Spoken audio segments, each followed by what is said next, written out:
Hello everyone, today we are going to be interviewing Lindsey Dreiling. She is the Executive Director of Aviation Strategy at Kansas State University. I think you're really going to enjoy the interview today, so let's get started.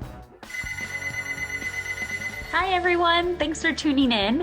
All right, so Lindsey, my first question for you is what is your job and what do you do at your job? Absolutely. So my official title is Executive Director of Aviation Strategy for Kansas State University. Really what that means is I lead our Global Aviation Initiative, which aims at making K-State a global leader in manned and unmanned aeronautics. And I absolutely love my job. I get to travel and I get to connect with people across the nation and create new opportunities for K-State. And the best thing you can do when finding a job is find one that you're passionate about so it doesn't seem like a job. It seems like you're going to play every day. And that's exactly how I feel about my job. How did you get into this type of job? So it's kind of crazy how you will get into something because it's actually a job that had never been with Kansas State before. It's a new position that they created specifically around their Global Aeronautics Initiative. And the reason why I was able to even be a candidate for the position was really based upon my prior experience. So my prior experience involves being a pilot on the manned aviation side, but also having some experience in the unmanned world as well. So I'd served as a deputy director for Kansas in their Department of Transportation for both aviation and UAS, or unmanned aircraft systems. And based on my experiences through them and being able to make connections across the state and across the nation to be able to really get people together to find the best ways to move aviation forward, K-State saw that as a true asset and then wanted to bring me onto their team. And so I'm very thankful for that. Did you go to Kansas State University? I did. So I went to Kansas State University. I did a few different things with them. So I actually have 2 undergraduate degrees, one of them being in professional piloting. The other one is in technology management with a focus on aviation, so more of the management side of aviation with a business minor. And then I pursued education further through K-State as well. So I pursued a master's in education and went on to focus on counseling and student development. And then now I'm currently back at K-State again, pursuing further education. I always think that people should continue to learn whatever they do throughout their life. So I'm back at K-State pursuing a doctorate in leadership communication. So you have 2 undergraduate degrees, and some of the aviation professionals I have spoken with have said that they've always had a backup in case anything were to happen and they weren't able to fly anymore. Is that kind of what your thought process was when you pursued 2 undergraduate degrees? Yeah, that was actually, so I would say my plans were flip-flop. So I loved flying and still continue to love to fly. And anytime that I have a stint where I don't fly, I feel sad and I need to get in the air. And that's one of these times right now. I cannot wait to get up and fly again.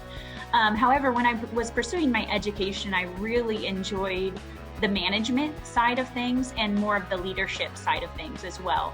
I did want to pursue the level of professional piloting that I did to be able to have that experience and have the knowledge behind the leadership skills as well. And so I continued through all of my flight ratings and certification really in order to put me into a leadership position that I could have the skill sets to be the leader that I wanted to be. Did you always know that this is what you wanted to do? So even when you'd ask me, how did I get here? You sometimes look back and think, I honestly don't know how I got here. I would say the best advice and how I kind of live my life is just to be ready for the next opportunity and do the best you can, whether that's continuous learning or improving your skills, to be ready for that door that opens, because yeah, you're not sure what door is going to open, but you want to be ready when it does. And so I would say I didn't know I was going to end up in this exact position. I actually didn't think I would end up back at K-State. I'd had a long history with them, and I thought, you know what, I did all that I could there. It was fantastic. I loved it. And now I'm moving on. And I did for a little while, but it's amazing where your career path will take you. And so you just do what you can to be ready for that next opportunity. Where did you learn to fly? So I actually got all of my flight training through Kansas State University. Before I went to college, I had 0 flight hours. I am what I call a first generation flyer. So I had no experience in aviation. There wasn't any connection to aviation through my family or through relatives. And I just knew in my heart that I wanted to do it. But when I had actually enrolled at Kansas State University, I had never been up in a small plane. I had flown commercially, but I'd never been up in a small plane, but I just knew that I wanted to be a pilot. And so I tell students all the time that it's amazing. Some people know that they want to do it. Some people don't. Everybody's path is different. But either way, if you have 0 education in it, if there's something in your heart that you want to pursue, the great thing about participating in a higher education program is that they can take you from 0 to 100%. So I got all my flight hours when I first started out through the university program that I was in, and soloed 9 hours in, which was mind-blowing to me because I had never been in a small plane before. But it's amazing what you can learn through those programs. What is your favorite airplane? That's a hard one. You're asking an aviator their favorite airplane. Pretty much anything that flies. So my favorite that I've flown, I'll go in 2 different categories. So my favorite that I've actually flown would probably be the Bonanza. There's just something about it. I just love the low wing. You can visually see because the canopy is up top and the windows are up top, so you can see everything above you. I love looking at the clouds and looking above. My favorite airplane that I have not flown and would love to fly is the Stearman because there's just a lot of history behind them, and I think open cockpits are really cool. So I would love to fly in one of those one day. It's just one of those that I would definitely have on my wall. Something about the Stearman that's just beautiful. So let's back up to high school. Were you involved with any extracurricular activities or clubs that you feel like were beneficial for preparing for college? Yeah, I would say I was a very active student in high school. I also went to a smaller school. So I went to a 1A school, and I actually, in my graduating class, I only had 8 people in my graduating class. So it was a very small school. The cool thing about that is that you can be very involved. So to do anything in a small school, it kind of takes everybody. So I was in every sport imaginable, and I was also in really all of the leadership and education things imaginable as well. So for us, we had leadership camps. I think it was called K Camp at the time, and I thought that was amazing. I loved that camp. And it was a bunch of energized people that were excited to be together and really make change in their communities, which just kind of stirred something inside of me that really made me want to pursue leadership even more. Some other clubs that I was involved in were student government. I served as president of our student government and president of our class and those kinds of things. But again, it was a small school, so I had that opportunity.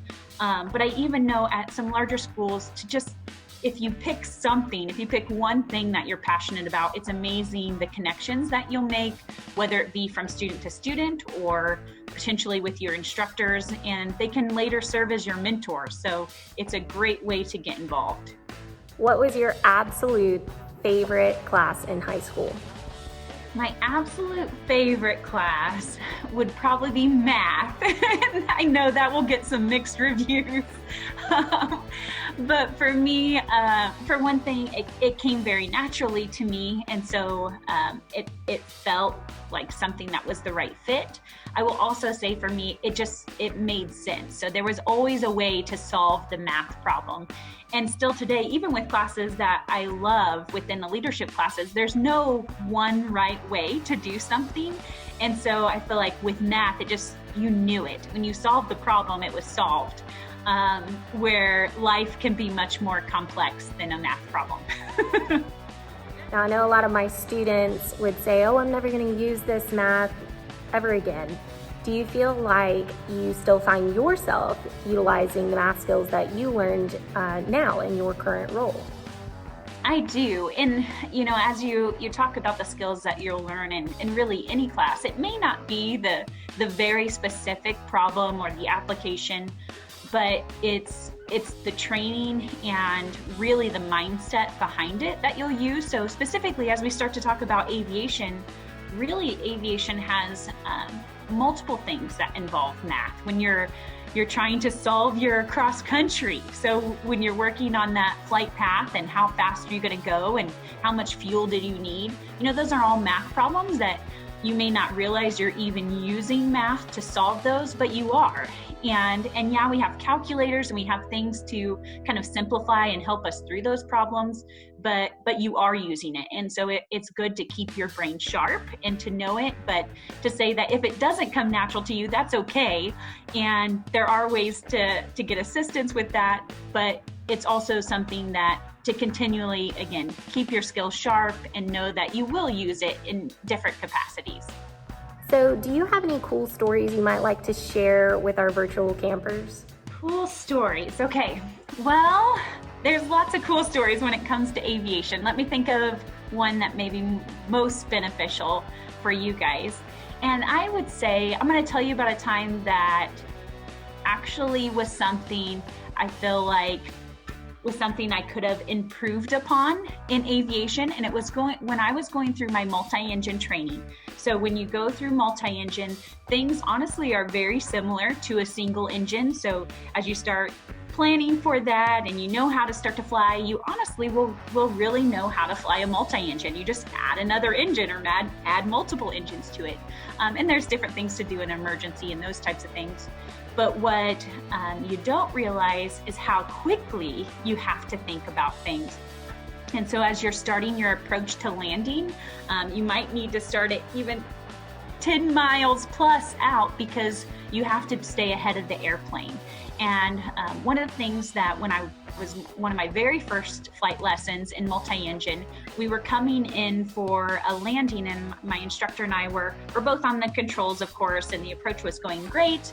But just as we were starting to touch down again, and this plane is going very quickly, I start to hit on the brakes and I hit harder than usual because again, we're going faster than I'm typically used to.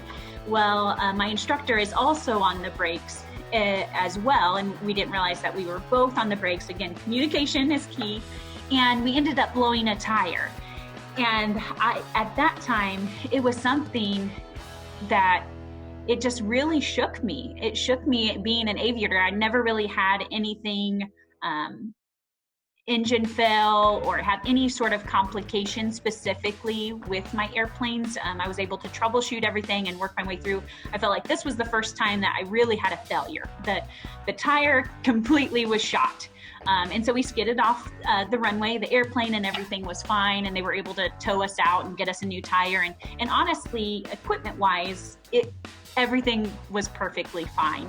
But as a student, that you take a hit in your pride, and your confidence is down as well when a failure happens in your life and in your training. But to be able to, one thing that my instructor had, which I was very thankful at the time, they made me get up and fly the very next day. They said, absolutely, we're going out to fly again, because I was a little hesitant about wanting to go fly. And they're like, nope, we need to get in the air immediately. And we did. And the rest of my training went smoothly. We worked out any of the extra skills that I need to improve on. But really that note is just to say that you may have failures, and that's okay. You know what to do, and that's what your instructors are there for as well, to be able to teach you through those failures and also teach you how to get back up and succeed the next time around. And so just having the tenacity to stick with it. And I have one last question. Do you have any advice for those who are considering pursuing a career in the aerospace industry? Absolutely. So a couple different things. One thing I would say, as you just mentioned, it is an industry. So things that people may not realize that haven't been exposed to aviation, which hopefully you are getting to experience it now here in this camp, but it's an entire ecosystem. It is an an industry as a whole. So anything from planning the airport design, so we need architects and we need design engineers, to marketing, being able to promote aviation and to promote the career field, to the things that may seem more obvious, pilots and mechanics and aerospace engineers. But again, knowing that it's an entire industry as a whole, that there's so many professionals within the aviation industry that may not know how to fly, but they love this industry. And so to be able to pursue all of those different career paths and at least expose and have your eyes open to them and know that they're available to you in the aviation industry. And then the last piece of advice I would give is, as you're out there, dreaming outrageously and trying to pursue your dreams, that dreams take time. It's not something that comes overnight. We briefly talked about my journey here, but it's something that you have to work at, and it's going to be difficult and hard. I know it's easy to look at somebody and think, oh, it was easy for them, or, it must have just come without a doubt that they knew exactly what they were going to do. But there's things that, as I talked about today, there's fear that comes up, but it's overcoming those fears and knowing that some nights you're going to have to stay up late, you're going to have to get up early, but that your dreams are worth it. And so the best advice I would give is just to go out, make every day worth it that you can, and do what you can and be the best that you can. Well, thank you so much, Lindsey. I couldn't have said it better myself. I am so thankful you were able to find some time to come on and chat with us, and I really hope that we'll see you at Sun and Fun in April. Thank you all. Enjoy.